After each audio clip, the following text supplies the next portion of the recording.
Welcome to RTV. నేను మీ శ్రీనివాస్.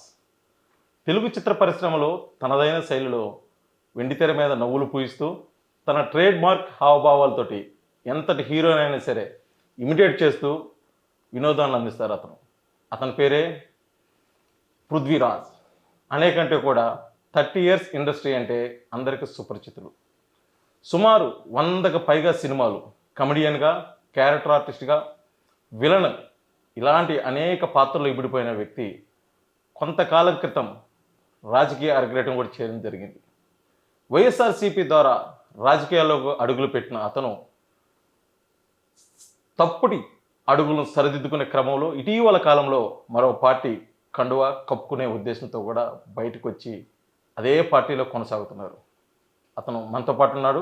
రానున్న 2024 ఎన్నికలకు ఏ విధంగా సిద్ధం కాబోతున్నారు, అదేవిధంగా ఇప్పుడు కొత్తగా చేరబోతున్న ఆ పార్టీలో ఏ విధంగా ముందుకెళ్ళబోతున్నారు కూడా వారి మాట్లాడినట్టు తెలుసుకుంటాం. సార్ నమస్తే. నమస్కారం అండి, ఎలా ఉన్నారు? బాగున్నాను సార్. బాగున్నాను. 30 సంవత్సరాల రాజకీయ సినీ అనుభవం. అవును. అదే అనుభవంతో కొంతకాలం అంటే సుమారు ఒక 5 సంవత్సరాలు పైబడి వైఎస్ఆర్సీపీలోకి మీరు రావటం. 5 ఏళ్ళు కదండి, 5 సంవత్సరాలు 10 ఏళ్ళు పార్టీ పెట్టిన దగ్గర నుంచి. ఈయన అపోజిషన్లో ఉన్నప్పటి నుంచి ఉన్నాం. 2014 నుంచి కాపురం. ఇటీవల కాలం వరకు వైఎస్ఆర్సీపీలో కొనసాగారు మీరు. కానీ వైఎస్ఆర్సీపీని వీడి 1.5 సంవత్సరం, సుమారు 2 సంవత్సరాలు. 1.5 సంవత్సరం కూడా కాదండి. మామూలుగా ఒక బిడ్డకు జన్మనిస్తే 9 నెలలు ప్రసవం, సుఖప్రసవం అంటే 9 నెలలు. వాళ్ళు ఏం చేశారంటే 2019 ఎలక్షను మనం అడిగింది కూడా లేదు వాళ్ళని. ఇప్పుడు మనం ఒక రాజశేఖర రెడ్డి గారి మీద అభిమానంతో మనం ప్రచార ఇది చేసాం. ఆయన ఆశయాలని ఇతను ముందుకు తీసుకెళ్తాడని చెప్పి మేము అపోజిషన్లో ఉన్నప్పుడు కూడా నమ్మాం. అపోజిషన్లో ఉన్నప్పుడు ఈ దొరలు ఎవరు లేరండి వెనకాల. ఎవడూ లేడు, పక్కన ఎవరు లేరు, ఇంకొకరు లేరు. ఆయన లోటస్ పాండ్లో ఎవరు అంత పెద్దగా వచ్చేవాళ్ళు కూడా ఎవరు లేరు. తర్వాత ఎప్పుడైతే పవర్ వచ్చిందో మొత్తం ఎక్కడి నుంచో మారెడ్లు మారెడ్ల అని నాకు అర్థం కాల. ఒక 4 నెలలు ఉన్నానండి అంతే. 19 వచ్చింది గవర్నమెంట్, 4 మంత్స్. 2020 లాక్డౌను, ఈ కోవిడ్ నాకు రావటం, అప్పుడు నాకు బెడ్ కూడా ఇవ్వలేదు. అప్పుడు ఇంకా పార్టీలో ఉన్నాం. 6 నెలలు పదవి చేసి నేను బయటకు వచ్చేసాం. అయ్యా నా మీద ఎలిగేషన్ చేసి పంపించేశారు. తర్వాత 2020 కోవిడ్ వస్తే నాకు బెడ్ లేదు. అప్పుడు బెడ్స్ చాలా ప్రాబ్లం ఉండే. ఒక పార్టీలో ఉన్న ఒక ప్రముఖుడికి బెడ్ లేకపోవడం అనేది దౌర్భాగ్యకరం, దురదృష్టకరం. వీళ్ళ కోసమా మనం పనిచేయాలి, వీళ్ళ కోసమా మనం సేవ చేయాలి. ఎందుకు ఇది జీతం పత్రం లేని ఉద్యోగం, ఈ మనకి ఎందుకులే, మన వార్డు మెంబర్ కూడా కాదు. దాంట్లో నమస్కారం పెట్టేసి బయటకు వచ్చాం. గతంలో మీకున్న క్రేజ్కి ఏ పార్టీ అయినా రెడ్ కార్పెట్ వేసి ఆహ్వానించేది. కానీ అటన్నిటికి కాదని కేవలం సాఫీగా జరుగుతున్న మీ సినీ జీవితాన్ని కొద్దిగా పక్కన పెట్టి వైఎస్ఆర్సీపీలోకి రావడానికి గల ముఖ్య కారణం ఇది 2014లో వైఎస్ రాజశేఖర రెడ్డి గారు అంటే బాగా మా ఇంటిలో మా పెదనాన్న గారు వీళ్ళందరూ రాజశేఖర రెడ్డి గారికి బాగా ఇది. అంటే నా ఎంట్రీ రాజశేఖర రెడ్డి గారు ఉన్నప్పుడు నా సినిమా ఎంట్రీ. ఆయన ప్రదేశ్ కాంగ్రెస్ అధ్యక్షుడిగా ఉన్నప్పుడు వీళ్ళందరూ ఏదో మాట్లాడతారు కానివ్వండి, నేను ఎప్పుడు చెప్పలేదు. ఇప్పుడు ఆర్టీవీ ముఖంగా చెప్తున్నాను. నేను గండిపేట రహస్యం అని పొలిటికల్ సినిమా 1989లో రిలీజ్ చేశారు. కృష్ణ గారు, ప్రభాకర్ రెడ్డి గారు, నన్ను ఇంట్రడ్యూస్ చేసిన ప్రభాకర్ రెడ్డి గారు డైరెక్షను, విజయనిర్మ గారు వీళ్ళందరూ దగ్గరుండి పద్మాలయ స్టూడియోలో చేశారు. అది నేను ఎన్టీ రామారావు గారు క్యారెక్టర్ చేసేప్పుడు చేసి నాకు అసలు ఏం తెలియదు. నాకు ఏదో ఇచ్చారు హీరో క్యారెక్టరు. ఓ అది బ్రదర్ ఇది బ్రదర్ అని డైలాగ్ చెప్పండి అన్నారు. అది చెప్పేసాం. సినిమా రిలీజ్ అయిపోయింది. గవర్నమెంట్ వెళ్ళిపోయింది. అప్పుడు తెలుగుదేశం గవర్నమెంట్ పక్కకి వెళ్ళింది. చెన్నారెడ్డి గారు ముఖ్యమంత్రి అయ్యారు. ఏదో చేసాం. ఇదేంట్రా బాబు పొలిటికల్ సినిమాలో నన్ను ఇరికిచ్చారని చెప్పి మళ్ళీ రామారావు గారు ఇంటికి వెళ్ళి ఆయనతోటి మాట్లాడి నాకేం సంబంధం ఉందండి ఇది అని అంటే, ఆయన బ్రదర్ మీరు ఎప్పుడు అలాంటివి చేయకండి అని చెప్పి ఆయన ఆశీర్వదించి పంపించారు. ఇన్ని ఒడిదుడుకులు మళ్ళీ మనకి ఎందుకురానే నీ రాజకీయం. అప్పుడు పెద్దగా నాకు దాని మీద ఇంట్రెస్ట్ ఉండేది కాదండి. సరే అప్పుడే లౌక్యం ఉంటే నాకు లౌక్యం సినిమాలో యాక్ట్ చేసిన లౌక్యం లేదు నాకు. బ్రదర్ అప్పుడప్పుడు వచ్చి కనపడుతున్నాడు అన్నారు రామారావు గారు. అపోజిషన్లో ఉన్నారు అప్పుడు. అదే ఆయన పట్టుకుని ఉంటే నేను ఈ పార్టీకి సెంట్రల్ మినిస్టర్ అయిపోయేవాడిని. అలాంటివి మనకు తెలియవండి అవి. మనం ఏంటంటే మనం కష్టపడి పని చేయాలి, 4 డబ్బులు సంపాదించుకోవాలి, కుటుంబాన్ని గడుపుకోవాలి, చేతనంత సహాయం చేయాలి. లేకపోతే మనం చేత కాకపోతే ఎవడైనా సహాయం చేస్తే దాన్ని చెడగొట్టకూడదు, మంచి అనిపించుకోవాలి. ఇదే మాకు నేర్పింది మా ప్రభాకర్ రెడ్డి గారు. ఇది ఇక్కడికి వచ్చేటప్పటికి అధికారం వచ్చింది 2019లో. రాగానే ఓహో ఆహా ఆహా ఓహో అన్నారు. నన్ను నేను అసలు అటేపు అధికారం వచ్చేసాక సైలెంట్గా దండం పెట్టేసి పక్కకి వెళ్ళిపోయినా పోయేది. 2019 వైఎస్ఆర్సీపీ అధికారం వచ్చిన తర్వాత మీకు ఒక నామినేటెడ్ పదవి కూడా ఇవ్వడం జరిగింది. ఇచ్చారండి. ఆ పదవిలో ఏదో కొంత ఒక మహిళకు సంబంధించి కాల్ బయటకు రావడం. కొంత ఏముందంటే ఓపెన్గా చెప్తాను మీకు, కొంత ఏముంది కొంత నేనేం ఫీల్ అవ్వనండి దాని గురించి. అంటే నిజాన్ని నిర్భయంగా వెలికి తీసేవాడే నాయకుడు, నిజాన్ని నిర్భయంగా 10 మందికి చాటి చెప్పేదే జర్నలిజం. నాకు తిరుపతి తిరుమలలో ఉన్న జర్నలిస్టులు ఏం చెప్పారంటే 3 నెలల కన్నా ఎక్కువ ఉంచరన్న మిమ్మల్ని ఇక్కడ. ఆల్రెడీ సుబ్బారెడ్డి గారు మీ మీద పడి ఏడుస్తున్నాడు.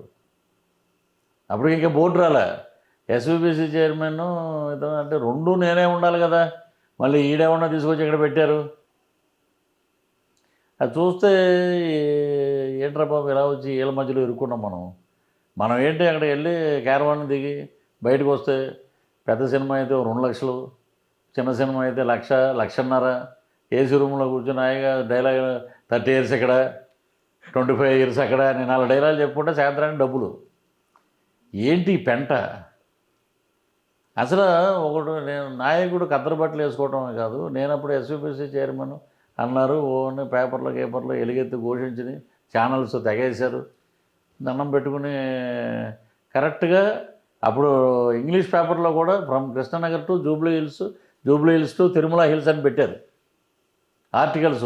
ఇదైతే మా ఫ్రెండ్స్ అందరూ తెలిసిన చిన్ననాటి స్నేహితులు అంతా బావా మన దగ్గర 2 కార్లు, చిన్న కార్లు, ఫార్చునర్ కొందాం మనం, చైర్మన్ అయ్యావు నువ్వు, దానికి ఒక బోర్డు గీర్డు వెళ్తే దాని ఆనందం వేరు అని తీసుకొచ్చి పద్మావతి గెస్ట్ హౌస్లో పెట్టాం. పూజ చేయించుకొచ్చి తిరుపతిలోనే కొన్నాం. అది పద్మావతి గెస్ట్ హౌస్ దగ్గర పెడితే నైట్ ఈయన వచ్చాడంటే ఏదో ఊరు నుంచి, నాకు తెలియదు, నేను పడుకుని ఉన్నా రూమ్లో. తల మెరుస్తుంది. చైర్మన్ ఎస్విబిసి ఎవరిది? ఇది పృథ్వీరాజ్ గారిదా? మనం టీటీడీ చైర్మన్ కదా, మనకేంటి ఈ బండి, ఆయనకేంటి ఆ బండి, ఆయన బండి సొంతం అండి. ఆ బోర్డు తీసామను, అక్కడ మొదలైందండి కథ. కేవలం బలిరెడ్డి అని ఇంటి పేరులో ఉంది, కానీ మీ పేరు వెనక రెడ్డి లేకపోవడం వల్ల అంతే. కరెక్ట్గా చెప్పారు మరి. మాకు కాపుల్లో ఏంటంటే కులం గురించి చెప్పుకోవాల్సి వచ్చింది. కోనపరెడ్డి, బలిరెడ్డి అలా ఉంటాయి మా ఇంటి పేర్లు. నరహరి శెట్టి, మొత్తం శెట్టి అలాగా. అదే బలిరెడ్డి చివరి ఉందనుకోండి, లైఫ్ టైం అచీవ్మెంట్ అవార్డు. మా రెడ్డి మామూలుడు కదా, బ్రహ్మాండం, ఏమనుకుంటున్నారు వెళ్ళండి అంటారు. ఇప్పుడు సరే ఇక ఎలిగేషన్స్ పడేశారు అవతల. నేనేమంటానంటే ఖద్దరు బట్టలు వేసుకుని మనం ఏంటంటే న్యాయం చేయాలండి అవతలడికి. న్యాయం చేసి నీ తప్పు, నువ్వు నోరుమొయ్యి, ఈ పనిష్మెంట్ నీకు, నువ్వెందుకమ్మా ఆయన మీద ఇలా చేసావు, అసలు ఏముంది, ఏంటి డ్రామాలు ఇవన్నీ అని చెప్పి వాళ్ళు ఏంటి వాట్ ఈజ్ హ్యాపెండ్ ఇన్ అనేది వాళ్ళకి తెలుసు. సరే బయటికి పంపారు. తర్వాత అరగంట గంట ఏం చేస్తావు, ఏదో ఒకటి చేస్తామండి, భోజనం పెడితే తలంటుంది. అలాంటి ఆడియోలు వచ్చినప్పుడు అబ్బే కాదండి అవి అంతా ఫేక్ అన్నారు. అవంతి శ్రీనివాస్ మాట్లాడేది ఏంటది, నువ్వు అక్కడెక్కడో నువ్వు వచ్చేసి 10 నిమిషాలు పంపించేస్తాను నేను అని అంటే అది ఫేక్ అన్నారు. పృథ్వీరాజుదే దేనికి ఒరిజినల్ అయింది? వాళ్ళకి అన్న ఉంది, మాకు ఏమీ లేదు. ఇప్పుడు నేనేమన్నా మీ ఆస్తులు దోచుకున్నామా, మీ కోట్లు ఇచ్చామన్నామా, లేకపోతే ప్యాలెస్ రాసామన్నామా మమ్మల్ని? అలా చేసి వాడుకున్నారు. ట్రంప్ కార్డులకు బయటకు వచ్చాం. తర్వాత ఒకరోజు రాత్రి నిద్రపోతుంటే తెల్లారుజామున యూఎస్ నుంచి ఫోన్లు వచ్చిన వరే, ఫోన్లు ఎత్తబాకరా, ఎవరికైనా లేడీస్ ఉంటే మెసేజ్ పాస్ చేయి. ఆ దరిద్రుడు ఎవడో ప్యాంటు చిప్పి తీసి చూపించాడు, ఎంపీ అంటే, ఆంధ్రప్రదేశ్ ఎంపీ అంటే, వరుణ్యం ఇదేంట్రా బాబు అని నేను ఇమ్మీడియట్గా చూస్తే ఇతను పోర్న్ సెక్స్లో వరల్డ్లో 10 రోజులు 3rd ప్లేస్లో ఉందండి ఆ వీడియో. మరి వాళ్ళని ఏం అనలేరు. ఎందుకు నా మీద పడి ఏడిచారండి? నేనేం వాళ్ళకేం పోటీ కూడా కాదు. ఇదే జరిగింది వాస్తవం. అంటే వైవి సుబ్బారెడ్డి టీటీడీ చైర్మన్ హోదాలో అయితే బాధ్యతలు స్వీకరించాడు. సుమారు ఆల్మోస్ట్ 5 సంవత్సరాలు, కొన్ని నెలలు, 2 టర్మ్లలో చేశాడు ఆయన. ఆయన టైంలో టీటీడీ ఏమన్నా అభివృద్ధి చెందిందని మీరు ఏముందండి అభివృద్ధి చెందింది. చాలా రకాలుగా అభివృద్ధి చెందింది, చాలా రకాలుగా. ఇప్పుడు శేఖర్ రెడ్డి గారని మీరు వినే ఉంటారు, తమిళనాడు. ఆయన బోర్డు మెంబరు. ఆయనవే ఏదో పెద్ద వ్యాన్ దొరికింది, 2000 రూపాయల నోటు కోసం అప్పుడు ఎత్తుకుంటున్నాం మనం. కట్ల పెద్ద లారీలో దొరికినాయి. శేఖర్ రెడ్డి బినామీదారుడు, అది ఇది, ఇటువంటి వాడు రాజకీయాల్లో ఉండకూడదు, ఇటువంటి వాడు రాకూడదు, ఇటువంటి వాడు వస్తే బోర్డు మెంబర్ కూడా మేమేమో అని చెప్పి మేము మాట్లాడిన, ఈ పెద్దలే మాట్లాడారు, మేము మాట్లాడాము. అతను నామాలు గేమాలు పెట్టి నమో వెంకటేశాయ అన్నాడు అక్కడ. నేను చూసి ఓర్ని మీరేంటి సార్ అంటే, అంతే అండి, ధనం మూలం ఇదం జగత్. ఆయన ఎలా వచ్చాడు మరి? విజయసాయిరెడ్డి గారు అల్లుడు శరత్ చంద్రారెడ్డి లిక్కర్ స్కామ్లో ఆయన టార్గెట్ చేసి జైల్లో పెట్టారు, తిహార్ జైల్లో. అక్కడ 15 రోజులు ఉండి బయటకు వచ్చాడు. కరెక్ట్గా 1 వీక్ తర్వాత టీటీడీ బోర్డు మెంబరు. అంటే జైల్లో ఉండి బెయిల్ తీసుకుని వస్తే తిరుమల బోర్డు మెంబర్ ఇస్తారేమో. ఇది జరిగింది అక్కడ. మరి దీని గురించి ఎవరో మాట్లాడరు. అభివృద్ధి లేదు కదా, పైన ఏమీ లేదండి. ఓన్లీ అహంకారం, పదవి, వాళ్ళకి అధికారం ఉందని ఒక ఏదంటారు చూడ, అధికార మతంతో మనం ఏం చేసినా చెల్లుద్ది అనేది. కాబట్టి అందరూ సైలెంట్గా ఊరుకున్నారండి. మేము నడిచి పైకి వెళితే ఒకటే ఏమన్నారంటే, ఏమ్మా ఎలా ఉంది, పథకాలు ఇస్తున్నారు కదా మనం. ఏం పథకాలు సార్, మీరు కూడా కామెడీ చేయకండి సార్, మీరు ఏం పథకాలు, ఇంకేదైనా త్వరగా వెళ్ళిపోతే బాగుండండి, మాకు ప్రశాంతంగా ఉంటుంది. ముఖ్యంగా తిరుమల ప్రశాంతంగా ఉంటుందండి. ఇప్పుడు 2 ఏళ్ళు అయినా, 4 ఏళ్ళు అయినా, 6 ఏళ్ళు అయినా ఎక్సే కదా. ఇప్పుడు చైర్మన్ జీవితకాలం అతుక్కుని ఉండదు కదండి. పదవి వ్యామోహం, డబ్బు, ఇది వీళ్ళు దాచుకోవటం, పెట్టుబడులు పెట్టుకోవడానికే ఉంది ఈ పార్టీ. వైఎస్ఆర్సీపీ వీడిన తర్వాత జనసేన, ముఖ్యంగా పవన్ కళ్యాణ్కి ఆకర్షితులైన మీరు పార్టీని అప్రోచ్ అయితే జరిగింది. అధికారికంగా అయితే ఇప్పటి వరకు మీరు కండో కప్పుకోలేదు, కానీ మీరు జనసేన కార్యకర్తలాగే ఉన్నారు. ఎందుకు ఇంత గ్యాప్ రావడానికి గల కారణం అంటే, నేను ఒక కథ రాసుకుని డైరెక్ట్ చేశాను, సినిమా రిలీజ్ అయింది, కొత్త రంగుల ప్రపంచం పెద్ద హిట్ అయింది, 20వ తారీఖు రిలీజ్ అయింది. అక్కడ ఏంటంటే తర్వాత జనసేన మా పవన్ కళ్యాణ్ గారి, మా అధ్యక్షుడు బర్త్డేకి నేను గల్ఫ్ కంట్రీస్ అన్నీ తిరిగి వచ్చాం. నా వంతు నేను ప్రచారాలన్నీ పార్టీ ద్వారానే జరుగుతాయి కదా, లేకపోతే నన్ను ఎందుకు పంపిస్తారు గల్ఫ్కి అటుకి. అంటే పార్టీ కండువా వేసుకోవడానికి మంచి సమయం కోసం ఎదురు చూస్తున్నారు వాళ్ళు చెప్పింది కూడా అదే, మంచి సమయం ఈ నెలాఖరిని మంచి సమయం అన్నారు. నేను వేసుకుంటాను. మన శ్యాంబాబు క్యారెక్టర్ చేసే కదండి నేను బ్రోలో, శ్యాంబాబు గెటప్ వేస్తా, అదే ట్రాక్ ప్యాంట్ అదే వేస్తాను, వేసి డ్యాన్స్ చేస్తూ ప్రజల్ని చైతన్యవంతులు చేస్తూ మా ఇద్దరి అధ్యక్షుల పార్టీల మేనిఫెస్టోల్ని ప్రజల్లో తీసుకెళ్ళి రానున్న 2024 ఇంకో 100 రోజుల్లో ఎలక్షన్ జరుగుతుంది, అద్భుతమైన తీర్పు ఇవ్వండి, దుర్మార్గులను పారద్రోలండి, లంచగొండలను పక్కన పెట్టండి, నిజాయితీ పరులను గెలిపించండి, కూటమికి మీ యొక్క ఓటు వేయండి అని చెప్పి ఇదే చెప్తున్నాం మేము ప్రతి చోట. జనసేనకి అయితే వచ్చారు. ముందుగా వైఎస్ జగన్ పార్టీలో, వైఎస్ఆర్సీపీలో మీరైతే ఒక క్రియాశీలకంగా వ్యవహరించిన బాట వాస్తవే. అందులో ముఖ్యంగా ఆంధ్రప్రదేశ్ ముఖ్యమంత్రి వైఎస్ జగన్లో మీకు నచ్చిన అంశం, అదేవిధంగా మీకు నచ్చని అంశం, ఈ 2 విషయాలు మీరు. నచ్చిన అంశం అంటే తిరుమల తిరుపతి వెంకటేశ్వర స్వామి ఆయన మైండ్లో చేరి నన్ను అక్కడ పెట్టాడు ఒక 6 నెలలు. అది మటుకు ఆయనకి హ్యాట్స్ ఆఫ్ అంటాం మేము. పెద్ద మల్టీ మిలియనర్స్, అసలు మొత్తం ప్రపంచ దేశాలను కొనే స్తోమత ఉన్న వాళ్ళు కూడా 1 నిమిషం కన్నా ఎక్కువ అక్కడ ఉంచరండి. అక్కడ వెళ్ళండి అంట. అటువంటిది నేను రోజుల కొద్దీ అక్కడే కూర్చునేవాడిని, గంటల కొద్దీ కూర్చునేవాడిని. అది ఇక నచ్చని అంశం ఏంటంటే, ఇలా అని మొత్తం ప్రజల్ని ముద్దులెట్టి, నేతి మీద చేతులెట్టి, బటన్లు నొక్కి మొత్తం నాశనం చేశారు. అది నచ్చల. ఓకే, 2024 ఎన్నికల వేదికగా మీరైతే జనసేన కండువా కప్పుకొని ఉన్నారు. ఈ నెలలోనే కప్పుకుంటున్నాం, ఎందుకంటే 2024 వచ్చింది కదా. రీజన్ అయితే ఎన్నికలు ముందుగా కప్పుకున్నారు. మీరు గతంలో కూడా ఎక్కడో ఒకసారి ప్రస్తావించాడు, ఐటీ మినిస్టర్ ఆంధ్రప్రదేశ్ గుడివాడ అమర్నాథ్ మీద పోటీ చేస్తానన్నాడు. అతనికే ఇప్పుడు సిటీ గందరగోళం ఉన్న పరిస్థితి. ఇప్పుడు మీరు ఎవరి మీద పోటీ చేస్తారు? వైఎస్ఆర్ జనకే లేదు అక్కడ, బయటికి జనసేన నుంచి మీరు పోటీ చేస్తే ఎక్కడి నుంచి పోటీ చేస్తారు? చేస్తే నాకు అధిష్టానం ఆదేశిస్తాయండి, చోడవరం మా వాళ్ళు ఎక్కువ మంది ఉన్నారు, చోడవరంలో బల్రెడ్డి సత్యారావు గారని ప్రదేశ్ కాంగ్రెస్ అధ్యక్షుడు చేశారు, తర్వాత ఎమ్మెల్యే చేశారు, మినిస్టర్ చేశారు. ఆయన మా చుట్టాలు అవుతారు. ఆయన చోడవరం మాకు నల్లేరు మీద నడక గెలుపు. ఇక అంబటి రాంబాబు మీద ఉన్నాడు కాబట్టి పోటీ డి అంటే డి. కానీ అక్కడ కన్నా లక్ష్మీనారాయణ గారు ఉన్నారు అక్కడ సత్తెనపల్లి. వాళ్ళే అంటున్నారు ఆయనతో పాటు తిరిగి నియోజకవర్గంలో వైఎస్ఆర్ వాళ్ళే అన్నారు. మొన్న మేము ఏదో ఒక అకేషన్లో కలిస్తే, అన్న నువ్వు ఇక్కడ అయ్యన్నా 17,000 నుంచి 20,000 మీద అట్టితే మేము గెలిపిస్తాం మిమ్మల్ని అని. అటువంటిది గతంలో 2019లో పవన్ కళ్యాణ్ అక్కడి నుంచి ఎందుకు పోటీ చేయలేకపోయాను? 2019లో పవన్ కళ్యాణ్ గారు భీమవరంలో ఆల్రెడీ గెలిచాడండి ఆయన.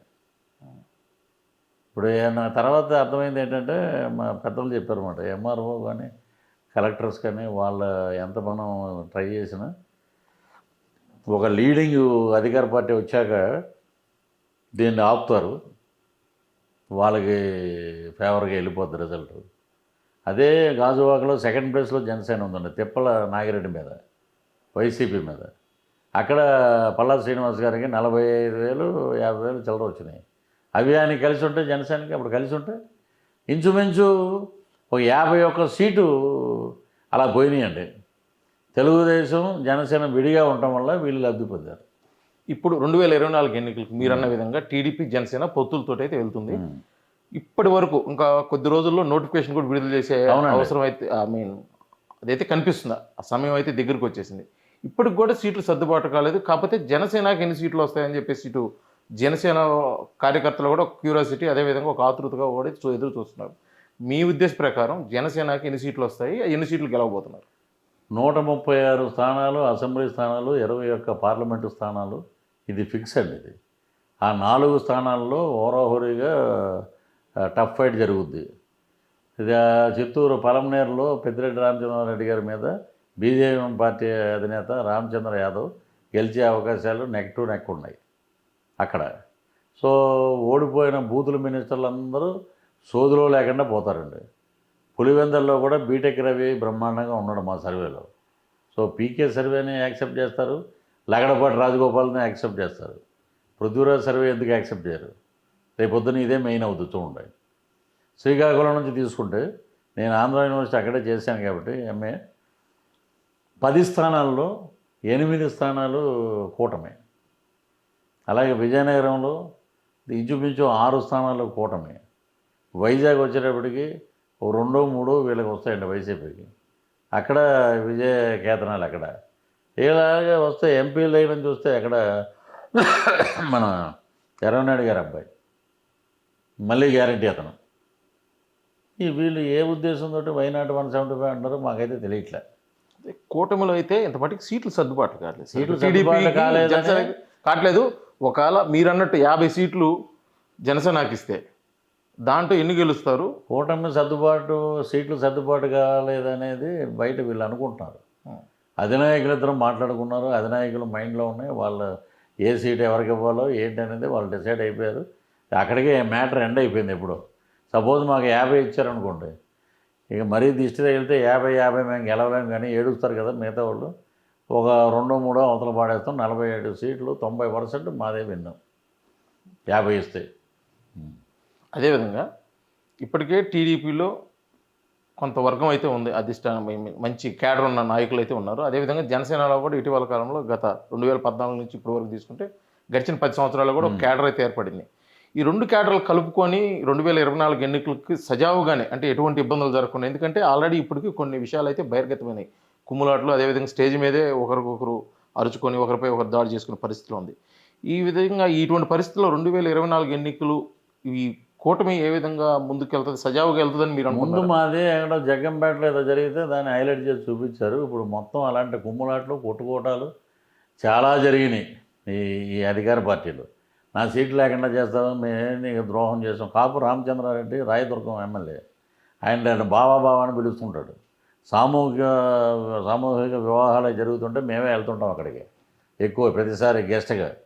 ఆయన ఒకటే అన్నాడు, నాకు సీట్ లేదు, మేము రాజశేఖర రెడ్డి గారి అభిమానులు, మేము మిమ్మల్ని నమ్ముకుని మేము గెలిచాము, ఓడిపోలేదు, మాకు మొండు చేసి చూపించారు, మేము ఇండిపెండెంట్గా వేస్తాం. రేపొద్దున కూటమి అధికారంలో వస్తే తెలుగుదేశంలో జనసేనలో జాయిన్ అవుతాం. ఇప్పుడు మంత్రులుగా ఉన్న 3 కోడాల నాని, అంబటి రాంబాబు, రోజా గారు. ఉమ్. వీళ్ళు ముగ్గురు పరిస్థితి అంటే 2024 ఎన్నికలకి మీ ముగ్గురు Analysis. ఎవరు గెలవరండి. ఇది ఆర్టీవీలో హెడ్లైన్ చేసి రాసుకోండి. ముగ్గురు ముగ్గురు ముగ్గురు మంత్రి హోదాలో ఉన్నారు. మంత్రి హోదాలో ఎవరికి మంత్రి అండి? మంత్రి అయితే రోడ్డు మీద డ్యాన్సులు వేయమన్నారు. ఎలా ఎలా ఎలా ఎలా అనే డ్యాన్సులు అక్కడ వేస్తా. ఏం తెలుసండి అతనికి? పోలవరం ఇచ్చారు, ఎప్పుడు 3 పెళ్ళిళ్ళు 2 చోట్ల ఓడిపోయాడు. 3 పెళ్ళిళ్ళు చేసుకుంటే పోలవరం ఏమైనా ఆగిపోయిందా? లేకపోతే 2 చోట్ల ఓడిపోతే నీకేమన్నా ఇదైందా? ఆయన నోరు తెరిస్తే ఏదేదో మాట్లాడి, బూతులు మాట్లాడి, అవి చెయ్యేలా చూపించి, ఇదే సంస్కృతి. ఆయన ఏదో ఇప్పుడు ఆయన సత్యనారాయణ గారు మాట్లాడిన, తెలుగుదేశం లీడర్ మాట్లాడిన తప్పు, దాన్ని మేము ఖండిస్తాం. ఒక మహిళని నువ్వు అలా మాట్లాడటం చాలా తప్పు. ఒక మానవతావాదిగా ఖండిస్తాం. బట్ మనమేంటి, మన క్యారెక్టర్లు ఏంటి? మీరు ఎయిర్పోర్ట్లో, వైజాగ్ ఎయిర్పోర్ట్లో జన సైనికులను చూపించి ఎలా అంటారా మీరు? అదేంటి మరి? అది సంస్కారమా? ఒక దరిద్రుడు జైలుకి వెళ్తే ఇంకో దరిద్రుడు సపోర్ట్ చేసేటంటాం, అది సంస్కారమా? చెప్పండి. చంద్రబాబు నాయుడు గారు జైలుకి వెళ్తే ఒక దరిద్రుడు జైలుకి వెళ్తే ఇంకో దరిద్రుడు అంటే పవన్ కళ్యాణే కదా అంత మీరు. ఓకే, ఇప్పుడు పొత్తుల్లో భాగంగా టీడీపీ జనసేన కలిసి వెళ్తుంది. పరోక్షంగా కూడా జనసేనకి బీజేపీ సపోర్ట్ చేస్తుంది. మరి ముఖ్యంగా ఇప్పుడు ఆంధ్రప్రదేశ్లో హాట్ టాపిక్ ఉన్నటువంటి వైఎస్ రాజశేఖర రెడ్డి బిడ్డ వైఎస్ షర్మిల కాంగ్రెస్ పార్టీలో చేరి 2024 ఎన్నికైతే సిద్ధమవుతుంది. ఆమె ప్రభావం ఆంధ్రప్రదేశ్పై ఏ విధంగా ఉండబోతుంటారు? ఆమె ప్రభావం వాళ్ళ వైసీపీ మీద ఉంటుంది. She against Congress, against BJP. Congress party అధ్యక్షురాలు ఎవరండి? ఆంధ్రప్రదేశ్ షర్మిల గారు. మరి ఆ బాణం ఎక్కువ బీజేపీ మీద గురిపెడతారు వాళ్ళు. ఏం చేశారు అభివృద్ధి? ఎక్కడో విన్నాను ఇంతకుముందు. మరి జగన్మోహన్ రెడ్డి గారు అక్కడ బీజేపీకి ఒత్తాసు పలుకుతున్నారు. అక్కడ ఉన్న వాళ్ళ అంతా కాంగ్రెస్ నుంచి వెళ్ళిన వాళ్ళు కొంతమంది ఉన్నారు. కొంతమంది వాళ్ళకే లాసు. షర్మిల జగనన్న బాణం అన్నారు, ఇప్పుడు కాంగ్రెస్ బాణం. అది ఎటేస్తే రాహుల్ గాంధీ గారు అటు వెళ్ళి వాళ్ళు గుచ్చుకుంటుంది. అంటే వైఎస్ జగన్మోహన్ రెడ్డి వదిలి బాణం రివర్స్ రాబోతుందంటారు. అయితే రివర్సే. అప్పుడు వదిలిన బాణాలు లేవు, మధ్యలో అన్నీ పక్కకు పోయినాయి. ఒకటి అప్పుడు రోజా గారు ఎన్ని మాట్లాడారండి? ఇప్పుడు చంద్రబాబు నాయుడు గారు నమ్ముకుంటే రాష్ట్రం అధోగతి పాలవుద్ది, లేకపోతే జనసేన నమ్ముకుంటే ప్రజలందరూ సినిమాలు వైపు వెళ్తారు, జగనన్న నమ్ముకుంటే అంటే కొంచెం కూర ఉంటే ఏమో, పప్పు ఉంటాయేమో అని అడుగుతాం కదా. ఇలాగా అందరికీ తెలుసు. ఇది ఎన్నో మాట్లాడారు. వాటికి అన్నిటికీ మేము కూడా మాట్లాడి డిబేట్లో మాట్లాడి ఇంకేసరి ఈ జీవితంలో మారరు. బూతుల మీదే ఉన్నారు. బూతుల మీద జోగి రమేష్, చాలామంది మినిస్టర్లు. ఇప్పుడు జోగి రమేష్ పెనమలూరు అక్కడ వెళ్ళాడు కదండి. పెనమలూరు ఏది రమ్మనండి, మాట్లాడమనండి గట్టిగా. చివరిగా ఒక ప్రశ్న మిమ్మల్ని అడుగుదాం అనుకుంటున్నాను. నారా చంద్రబాబు నాయుడు అంటే రాజకీయంలో ఒక పండిపోయి ఉన్న మనిషి. కేవలం ఒక 10 సంవత్సరాల అనుభవం పవన్ కళ్యాణ్కి రాజకీయంగా. ప్రత్యక్ష రాజకీయాల్లోకి 2019లోనే పాల్గొనడం జరిగింది. అసలు అతను అనుభవం ముందు ఇతను ఇప్పుడున్న ప్రస్తుతం అనుభవం, అదేవిధంగా పొత్తుల విషయంలో కలిసి వెళ్తారా, లేకపోతే పవన్ కళ్యాణ్ చెప్పిన విధంగా అన్నీ ఓకే అంటాడా, లేకపోతే అతను చెప్పింది ఇతను వింటాడా? అసలు ఇదంతా ఒక పిక్చర్ ఒక తెర మీదకి వచ్చేసరికి ఒక క్లారిటీ అయితే ఎక్కడో మిస్ అవుతుంది పొత్తుల విషయంలో. ఇప్పుడు దానిపై మీరేమంటారండి? ఇప్పుడు క్లారిటీ మిస్ అవుతుంది, లేకపోతే ఇంకో చోట అదే అవుతుంది. ఇవన్నీ మనం మాట్లాడుకునేవి. ఇప్పుడు నారా చంద్రబాబు నాయుడు గారు అపరిమితమైన రాజకీయ దురంధరుడు, ఇవన్నీ ఓకేనండి. పవన్ కళ్యాణ్ గారు మీరు అన్నట్టు 10 ఏళ్ళ నుంచే ప్రత్యక్ష రాజకీయాల్లో ఉన్నారు, సరే దాన్ని ఒప్పుకుంటాం మేము. బట్ ఆయన కూడా అపర చాణుక్యుడు, రాజకీయ దురంధరుడు. ఎవరిని ఎక్కడ పెట్టాలో, ఎవరితోటి ఎలా వెళ్ళాలో ఆయన చెప్పిన స్లోగన్ ఈ రోజున. ఒకప్పుడు ఇందిరాగాంధీ గారు ఏమన్నారంటే గరీబీ హటావో భారత్కు బచావో అన్నది. అలాగే 25 కేజీల బియ్యం కోసం కదా మనం అరువులు దాచడం, 25 ఏళ్ళ మన బిడ్డల భవిష్యత్తు కోసం మనం పోరాడాలి. అదే జనసేన మేనిఫెస్టో. ఫస్ట్ ముందు పోరాడాలి. మీరు ఒకటి చూడండి, ఎక్కడైనా సరే ఏ పార్టీలో అయినా సరే, వేరే పార్టీలు నేను కించపరిచి మాట్లాడట్లా, ఎక్కడైనా చూడండి ఒక మహిళ జనసేన వీర మహిళగా వచ్చి జనసేన పార్టీ మేనిఫెస్టోని తీసుకొని రాత్రనగా పగలనగా మండలాల్లో అన్ని చోట్ల వార్డుల్లో తిరుగుతుంటే వాళ్ళ ఫ్యామిలీలో కూడా ఎసరు పెట్టిన కొంపలు కొన్ని ఉన్నాయి. వైఎస్ఆర్సీపీ వాళ్ళు అటు వెళ్ళి ఇది అమ్మా అదమ్మా అదమ్మా అని చేసిన వాళ్ళు ఉన్నారు. ప్లస్ ఇవన్నీ ఏంటంటే అండి ఎన్ని రకాలుగా చేసినా మా కేడర్ని కాపాడుకుంటూ ప్రజల్ని కాపాడుకుంటూ ఆయన సంపాదించిన డబ్బులు మేము చూసాం సార్. ఆయన వచ్చిన డబ్బులు ఆయన ఏంటంటే యాడ్స్ కానీ కార్పొరేట్ యాడ్స్ ఆయన ముంగిట ఉన్నాయి. చేస్తే కొన్ని వందల కోట్లు ఒక్కొక్క యాడ్కి. ఆయన డబ్బు మనిషి కాదు. ఆయనకు వచ్చిన డబ్బుల్లో చనిపోయిన కౌలు రైతులకి వచ్చిన డబ్బులంతా ప్రతి రైతుకి 1 లక్ష రూపాయలు ఇచ్చేస్తే దాన్ని కూడా రాజకీయం చేశారు. కాబట్టి ఒకటే రానున్నది. ఇప్పుడు మీరు అన్నారు తెలుగుదేశం రాజకీయ దురంధరుడు అన్నారు. పవన్ కళ్యాణ్ గారు ఎందుకు వెళ్ళారు అక్కడికి, జైలు దగ్గరికి? రాష్ట్రంలో ఉన్నప్పుడు ఎలా పెడితే అలా ఉంది. ఒక దుర్మార్గుడిని, ఒక అరాచక శక్తులను ఎదుర్కోవాలంటే మనం అందరం కలవాలి. కలిస్తేనే ఒక అద్భుతమైన విజయం మనకు వస్తుంది, మన ముంగిట ఉంటుంది. ప్రజల సంక్షేమం కావాలి. ఈరోజు రాష్ట్రంలో ఎక్కడ చూసినా ఏముందండి, దోపిడీ, దుర్మార్గం. ఆఖరికి ఋషికొండకు కూడా గ్రీన్ మ్యాట్ వేసేసి ఉన్న ఏది కావాలి సరే. వైజాగ్ షూటింగ్ చేస్తుంటే మొన్న ఇవన్నీ అప్పుల పాలు అయిపోయినాయండి. మొత్తం ప్రభుత్వ ఆస్తులన్నీ అప్పుల పాలు అయిపోయినాయి అని చెప్తున్నారు. కాబట్టి రానున్నది ప్రజారాజ్యం, 2 జెండాల కలయిక. ఈ రాష్ట్రంలో శాంతి, ఈ రాష్ట్రంలో అభివృద్ధి, ఈ రాష్ట్రంలో ఒక దిశ నిర్దేశం చేయటానికి ఉన్నది ఏంటంటే జనసేన తెలుగుదేశం కూటమి. చివరిగా ఒక ప్రశ్న. రానున్న 2024 ఎన్నికలకి బలిరెడ్డి పృథ్వీరాజ్, అదే 30 years ఇండస్ట్రీ, మీరు ఎన్నికలకి సిద్ధమవుతున్నారు. సీటు ఇస్తే మీరు పోటీ చేస్తూ ఉంటున్నారు. మీకు ఫైనల్గా ఒక కాన్సెప్ట్ అంటే ఒక గోల్ అయితే ఏదో ఉందో, ఆ గోల్ ఏంటి, దానికోసం మీరు ఏ విధంగా ముందుకెళ్ళబోతున్నారు? నాకు ఒక గోల్ ఉంది. నేను ఋషికొండను దోచుకోవాలి, అలాంటి మాకు దరిద్ర ఆలోచనలు లేవండి. ఒకటే, సీటు గురించి కూడా నేను అడగను. ఎందుకంటే జనసేనలో ఉండి కష్టపడి పనిచేసిన వాళ్ళు చాలామంది ఉన్నారు సీనియర్స్. అక్కడ దాకా నేను రాను. బొలిశెట్టి శ్రీనివాసు మా constituency MLA candidate. Last time దగ్గరలో వచ్చి ఆయన ఓడిపోయాడు. ఈసారి guarantee win Tadepalligudem seat. So ఏంటంటే మా జన సైనికులకి, మా వీర మహిళలకి ఒక అన్నలాగా అండగా ఉంటాం, ప్రచారం చేస్తాం. మా పవన్ కళ్యాణ్ గారి వెంటే ఉంటాం. ఒక రాముడికి హనుమంతుడిలాగా, ఒక భక్తుడిలాగా ఆయనతో పాటే ట్రావెల్ అవుతాం. అది ఇది రానున్న 2024లో మటుకి టీడీపీ జనసేన కూటమిలో ఖచ్చితంగా రాష్ట్రంలో అయితే ప్రభుత్వం స్థాపిస్తాము. నేను పలానా చోట నుంచి పోటీ చేస్తానని చెప్పను, కానీ ఖచ్చితంగా అయితే ఒక రాముడికి హనుమంతులాగా అయితే నేను పవన్ కళ్యాణ్కి తోడుగా ఉంటాను. అతి కొద్ది రోజుల్లోనే నేను జనసేన పార్టీ కూడా కండువ కప్పుకొని ఉన్నాను. ఇవన్నీ జరిగిన తర్వాత కూడా కేవలం రాష్ట్రంలో జరుగుతున్న రాక్షస పాలనను గద్దెదించే ఉద్దేశంతో కూడా రానున్న 2024 అయితే సిద్ధం కాబోతున్నాం అని చెప్పేసి కూడా మనతో తెలియజేస్తున్నారు బలిరెడ్డి పృథ్వీరాజ్, అదే 30 years ఇండస్ట్రీ. వీడియో జర్నలిస్ట్ లక్ష్మణ్తో శ్రీనివాస్, RTV ఒంగోలు, ప్రకాశం జిల్లా. మరిన్ని వీడియోస్ కోసం ఛానల్ ని సబ్స్క్రైబ్ చేయండి. లేటెస్ట్ అప్డేట్స్ కోసం వాట్సాప్ ఛానల్ ని ఫాలో చేయండి. అండ్ లింక్ డిస్క్రిప్షన్ లో ఉంది.